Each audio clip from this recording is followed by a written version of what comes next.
Good morning. There we go. Now I can see.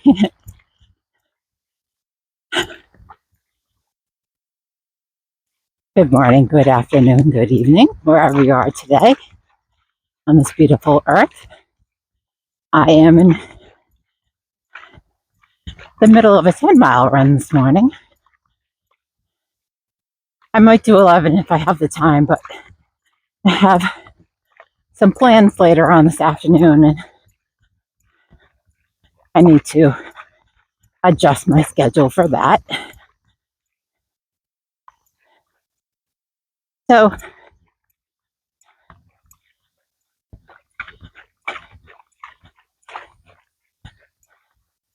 this morning, I was thinking I wanted to talk a little bit about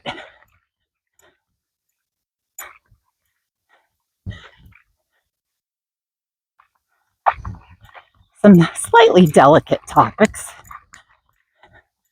I'm not going to say embarrassing. It's your body. It's not embarrassing. But yeah, delicate.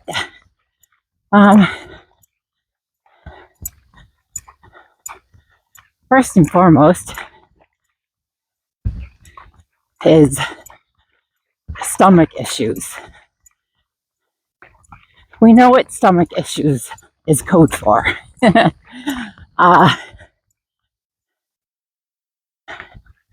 emergency situation when you're running.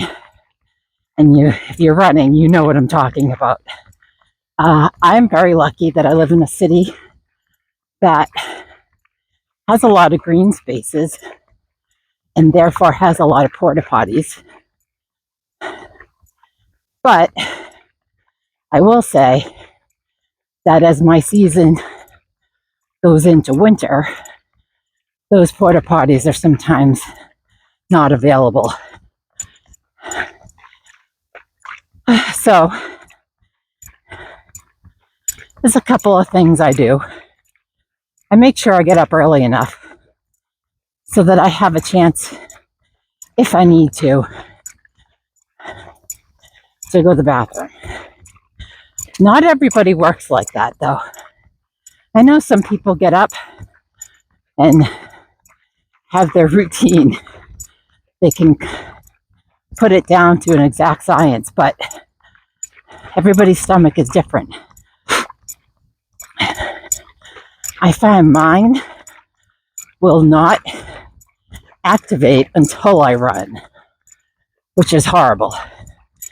So if you're like me, and you have a stomach that tends to activate when you're running, you can sort of still start timing it and see how long it takes you to run. And mine's anywhere from 30 minutes to an hour. So one thing I do is I plan one loop around wherever I am as like a home base and then go run. I always make sure that I have access to a bathroom from 30 minutes to an hour into my run. And you can do that however you want to do it. You can make your first lap a loop around your house, or you can make your laps around a park where they have a bathroom or a place where you know there's porta potties.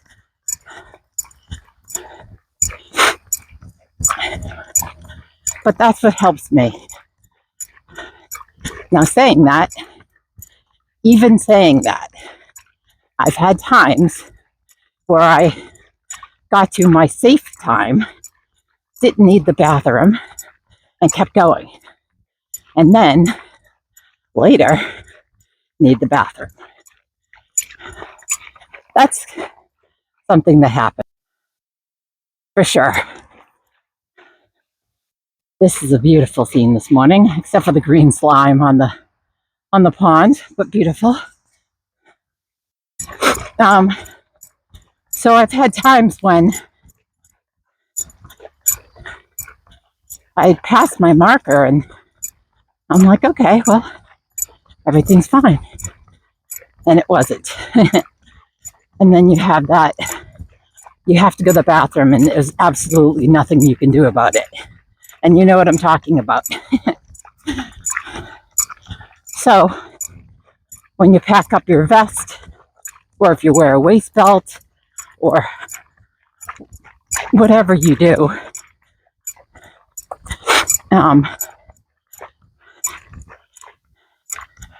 pack a little packet of wet wipes. And any basic wet wipe. It doesn't have to be any special brand, but just a wet wipe. Obviously, something that's meant for using in the bathroom, not the wet wipes you get with barbecue chicken. Pack yourself some of those, and if you're going long enough and you have the room for it,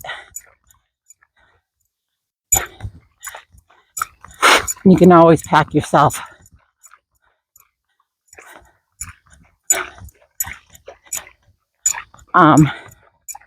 a second pair of shorts or something like that. I mean, I don't know what you're doing for runs, but you can always tuck a second pair of shorts into like a plastic bag and put them somewhere on your backpack or your vest or with you if you want. You don't have to do that, but just prepare for an emergency, you have to go where you have to go kind of situation.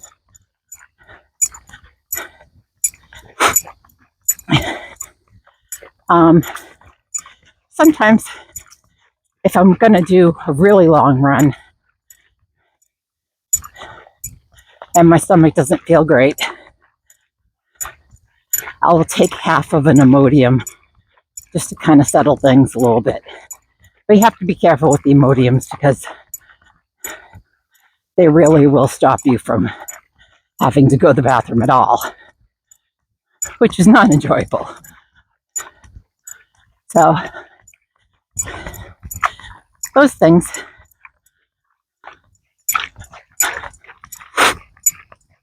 are good to do. Because I see a lot of people say, oh, your stomach's a muscle, you can train it.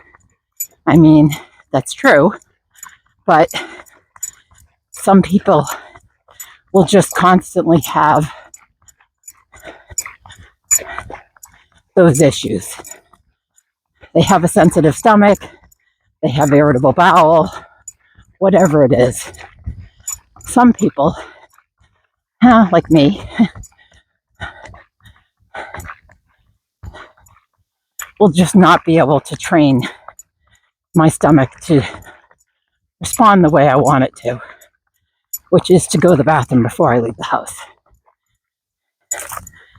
So, or going uphill.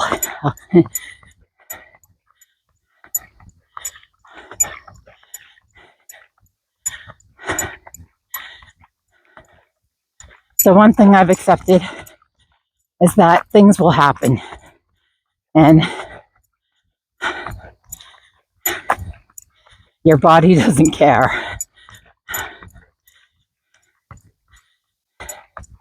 And you have to kind of just accept it. I've had emergency situations where I was able to find a porta potty, and emergency situations where I had to step off the path and just be a wild runner in nature. And other emergency situations that are too horrible to mention.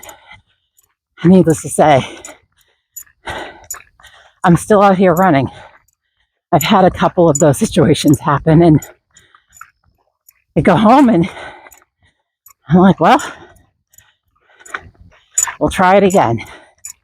You clean yourself off and you accept that it's a reality.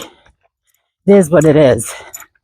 It can happen. You can do your best to prevent the situation, but you can't always. So make sure you include in your pack some stuff to take care of yourself if you have an urgent situation. The little hand sanitizer, if you like that. Think ahead and plan for it. Plan for it to not work out. That way you have a plan if it doesn't work out.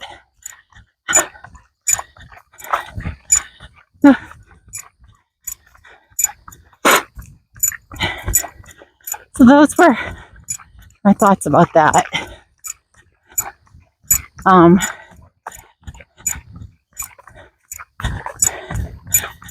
There's more topics, I'm sure, like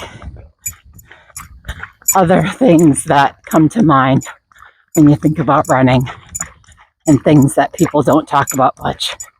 But I thought I'd cover the big one this morning, which is I've definitely seen a lot of people talk about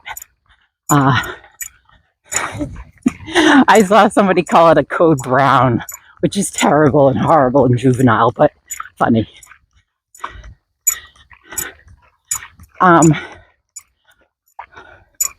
Also, another reason why it's important to keep your diet. I don't want to say clean because I hate that word. It sounds very restrictive. But just watch what you put in your body. Lower your caffeine if you need to. That helps me. Watch your alcohol consumption.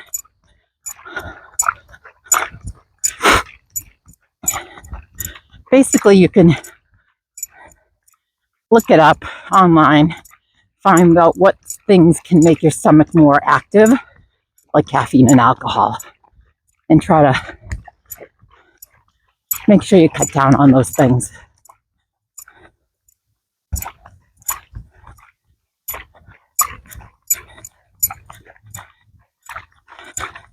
That said, you can do everything you can to prevent a situation, and it still might happen. So prepare. Take care, but prepare. How's that? Anyway, I'm off for my run this morning. I hope wherever you are, if you're not running, you get running soon. Bye.